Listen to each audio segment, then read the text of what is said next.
Hi NEET U G 2025 exam ഹാളിലേക്ക് പ്രവേശിക്കുമ്പോൾ നിങ്ങൾ അറിഞ്ഞിരിക്കേണ്ട വളരെ പ്രധാനപ്പെട്ട വിവരങ്ങളാണ് ഈ വീഡിയോയിലൂടെ ഷെയർ ചെയ്യുന്നത്. സോ അവിടെ എക്സാം ഹാളിൽ നിങ്ങൾ എൻ്റർ ചെയ്യുന്ന സമയത്ത് നിങ്ങൾ ക്യാരി ചെയ്യേണ്ട പ്രധാനപ്പെട്ട കാര്യങ്ങൾ ഇതൊക്കെയാണ്. ഒന്ന് അഡ്മിറ്റ് കാർഡാണ്. അഡ്മിറ്റ് കാർഡിൽ ശ്രദ്ധിക്കേണ്ട ഒരു കാര്യം, admit card along with passport size photograph affixed on it. നിങ്ങളുടെ അഡ്മിറ്റ് കാർഡിൽ നിങ്ങൾ നീറ്റ് യു ജി എക്സാമിന് കൊടുത്ത ഫോട്ടോ ഏതാണോ അതേ സെയിം ഫോട്ടോ തന്നെ നിങ്ങൾ ഇവിടെ ഒട്ടിച്ചിരിക്കണം. അതേപോലെ തന്നെ നിങ്ങൾ കയ്യിൽ ആ സെയിം ഫോട്ടോ ക്യാരി ചെയ്യുകയും ചെയ്യണം. അവരും പറയുന്നുണ്ട് 1 passport size photographs to be affixed on the attendance sheet. നിങ്ങളുടെ അറ്റൻഡൻസ് ഷീറ്റിൽ പേസ്റ്റ് ചെയ്യാൻ വേണ്ടി ഒരു പാസ്പോർട്ട് സൈസ് ഫോട്ടോഗ്രാഫ് എക്സ്ട്രാ വേണം. അതേപോലെ തന്നെ നിങ്ങൾ ഓൾറെഡി എടുത്തിട്ടുള്ള ഒരു പോസ്റ്റ് കാർഡ് സൈസ് ഫോട്ടോഗ്രാഫ്, അതായത് പോസ്റ്റ് കാർഡ് ഫോട്ടോഗ്രാഫ് നമ്മൾ നമ്മുടെ അഡ്മിറ്റ് കാർഡിൻ്റെ സെക്കൻഡ് പേജിൽ ഒട്ടിക്കേണ്ടതായിട്ടുണ്ട്. അതും നിങ്ങൾ ഒട്ടിക്കണം. അതും ഡ്യൂലി ഫിൽഡ് ആയിരിക്കണം. പിന്നെ ഒരു വാലിഡ് ആയിട്ടുള്ള ഒറിജിനൽ ഐഡന്റിറ്റി പ്രൂഫ് ഉണ്ട്. ഇൻ കേസ് നിങ്ങൾക്ക് PWBD സർട്ടിഫിക്കറ്റ് ഉണ്ടെങ്കിൽ അതും നിങ്ങൾ എടുക്കണം. ഇത്രയും കാര്യങ്ങൾ മാത്രമേ നിങ്ങൾ അഡ്മിറ്റ് കാർഡ് ഉൾപ്പെടെയുള്ള ഈ പറഞ്ഞ കാര്യങ്ങൾ മാത്രമേ നിങ്ങൾ എക്സാം ഹാളിലേക്ക് കൊണ്ടുപോകാൻ പാടുള്ളൂ. അവർ പ്രത്യേകം പറയുന്നുണ്ട് ഇന്ന കാര്യങ്ങളോട് എക്സാം ഹാളിൽ കയറ്റാൻ പാടില്ല എന്ന്. Any item like textual material, പേപ്പറിൻ്റെ പീസസ്, അതേപോലെ തന്നെ geometry pencil box, plastic pouch, calculator, pen, scale, writing pad, pen drive, eraser, calculator, lock table, electronic pen scanner, ഇങ്ങനെയുള്ള ഒരു ഐറ്റംസ് നിങ്ങൾ എക്സാം ഹാളിലേക്ക് എൻ്റർ ചെയ്യത്തില്ല. പ്രോപ്പറായിട്ടുള്ള ഫ്രിസ്കിംഗ് ഉണ്ടായിരിക്കും. അത് ഫോളോ ചെയ്ത് മാത്രമേ എക്സാം ഹാളിൽ കയറാൻ സാധിക്കുള്ളൂ. അപ്പോൾ അവിടെ ശ്രദ്ധിക്കേണ്ട മറ്റൊരു കാര്യം എന്ന് പറയുന്നത് നമ്മൾ എക്സാം ഹാളിലേക്ക് എൻ്റർ ചെയ്യേണ്ട സമയമാണ്. നിങ്ങളുടെ അഡ്മിറ്റ് കാർഡിൽ പ്രോപ്പറായിട്ടുള്ള റിപ്പോർട്ടിംഗ് ടൈം അവിടെ ഉണ്ടായിരിക്കും. അപ്പോൾ മാക്സിമം നിങ്ങളുടെ അഡ്മിറ്റ് കാർഡ് നിങ്ങളുടെ സെൻറ്റർ എവിടെയാണെന്ന് നോക്കുക. നിങ്ങൾക്ക് ദൂരമുണ്ടെങ്കിൽ വളരെ നേരത്തെ തന്നെ എത്തിച്ചേരാൻ ശ്രമിക്കുക. നിങ്ങൾക്കറിയാം NEET U G exam start ചെയ്യുന്നത് 2 മണി മുതലാണ്. 2 മണി മുതൽ 5 മണി വരെയാണ് എക്സാമിൻ്റെ ഡ്യൂറേഷൻ വരുന്നത്. സോ അവിടെ ശ്രദ്ധിക്കേണ്ട ഒരു കാര്യം, നിങ്ങളുടെ എക്സാം ഹാളിലേക്കുള്ള എൻട്രി 1:15 സ്റ്റാർട്ട് ചെയ്യും. അതായത് നിങ്ങൾക്ക് നിങ്ങളുടെ അവിടെ നിങ്ങൾ എക്സാം ഹാളിലേക്ക് എത്തിച്ചേരുമ്പോൾ നിങ്ങൾക്ക് കറക്റ്റ് ആയിട്ടുള്ള ക്ലാസ് റൂം അലോട്ടഡ് ആയിരിക്കും.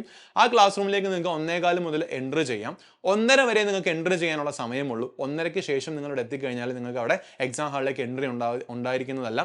വളരെയധികം ശ്രദ്ധിക്കേണ്ട കാര്യമാണ് ഇതെല്ലാം. കാരണം നമ്മൾ ഒരു വർഷം മൊത്തം നമ്മൾ പഠിച്ച് നമ്മൾ എക്സാം എഴുതാനായിട്ട് പോകുന്നൊരു സമയമാണ്. അതുകൊണ്ട് തന്നെ പ്രോപ്പറായിട്ട് സീരിയസ്നെസ്സിൽ തന്നെ പോയി പരീക്ഷ എഴുതാൻ ശ്രമിക്കുക. അപ്പം 1:15 എൻട്രി സ്റ്റാർട്ട് ചെയ്യും. 1:30 വരെ നിങ്ങൾക്ക് ക്ലാസ് റൂമിൽ പ്രവേശിക്കാൻ സാധിക്കും. 1:30 കഴിഞ്ഞാൽ ആരെയും നിങ്ങൾ പ്രവേശിക്കത്തില്ല.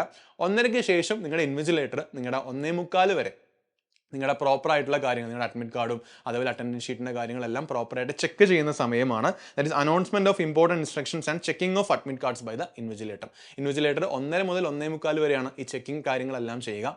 1:45 നിങ്ങളുടെ ടെക്സ്റ്റ് ബുക്ക്ലെറ്റ്, നിങ്ങളുടെ എക്സാം പേപ്പർ ഏതാണോ ആ ടെക്സ്റ്റ് ബുക്ക്ലെറ്റ്, ദാറ്റ് ഈസ് നിങ്ങൾ എഴുതേണ്ട, നിങ്ങൾ OMR മാർക്ക് ചെയ്യേണ്ട ബുക്ക്ലെറ്റ് നിങ്ങൾക്ക് വിതരണം ചെയ്യുന്നതാണ്. 1:50 നിങ്ങളുടെ ടെക്സ്റ്റ് ബുക്ക്ലെറ്റിൽ നിങ്ങൾ പ്രോപ്പറായിട്ടുള്ള നിങ്ങളുടെ രജിസ്റ്റർ നമ്പർ അടക്കമുള്ള കാര്യങ്ങൾ എഴുതേണ്ടതും ബബിൾ ചെയ്യേണ്ടതുമായിട്ടുള്ള അതും കൃത്യമായിട്ട് ചെയ്യണം. ഇൻവിജിലേറ്റർ എന്താണോ പറയുന്നത് ആ ഇൻസ്ട്രക്ഷൻസ് പ്രോപ്പറായിട്ട് ഫോളോ ചെയ്യാൻ ശ്രമിക്കുക. 1:50 ശേഷം ഫില്ലിങ്ങിന് ശേഷമാണ് നിങ്ങൾക്ക് നിങ്ങളുടെ എക്സാം, ദാറ്റ് ഈസ് നിങ്ങളുടെ ക്വസ്റ്റ്യൻ പേപ്പർ ഓപ്പൺ ചെയ്ത് ആൻസേഴ്സ് എഴുതി കൊടുക്കാനുള്ള സമയം 2 മണി മുതലാണ് സ്റ്റാർട്ട് ചെയ്യുക. അതിന് പ്രോപ്പറായിട്ടുള്ള ബെല്ലുണ്ടായിരിക്കും. അപ്പോൾ നിങ്ങൾ ഈ ടൈമിങ് കൃത്യമായിട്ട് ശ്രദ്ധിക്കണം. കാരണം നമ്മളെ സംബന്ധിച്ചിടത്തോളം 180 ചോദ്യങ്ങൾ 180 മിനിറ്റുകൾ കൊണ്ട് എഴുതുക എന്നുള്ളത് ആ ഒരു ടാസ്ക് നമ്മുടെ ഫോക്കസ്ഡ് ആയിരിക്കും. അപ്പോൾ അതുകൊണ്ട് തന്നെ ഒരു തരത്തിലുള്ള ഡിലേയും എക്സാം ഹാളിൽ വരാൻ പാടില്ല.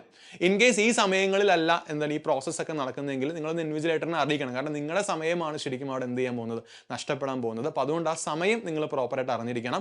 1:15 1:30 ഇടയിൽ ക്ലാസ്സിൽ പ്രവേശിക്കുക. 1:30 തൊട്ട് 1:45 വരെയാണ് നിങ്ങളുടെ അഡ്മിറ്റ് കാർഡും കാര്യങ്ങളും എല്ലാം ഇൻവിജിലേറ്റർ പരിശോധിക്കുന്നത്. 1:45 നിങ്ങളുടെ ടെക്സ്റ്റ് ബുക്ക്ലെറ്റ് നിങ്ങൾക്ക് ഡിസ്ട്രിബ്യൂട്ട് ചെയ്യും. 1:50 നിങ്ങൾ ടെക്സ്റ്റ് ബുക്ക്ലെറ്റിൻ്റെ ഫില്ലിങ് നടത്തിയിരിക്കണം. ആ ഒരു ടൈം ലൈനിൽ പ്രോപ്പറായിട്ട് ചെയ്തു പോയാൽ മാത്രമേ 2 മണിക്ക് നിങ്ങൾക്ക് എക്സാം സ്റ്റാർട്ട് ചെയ്യാൻ സാധിക്കത്തുള്ളൂ. അതുകൊണ്ട് കൃത്യമായി ഈ ഒരു ടൈം ലൈൻ എല്ലാവരും അറിഞ്ഞിരിക്കുക.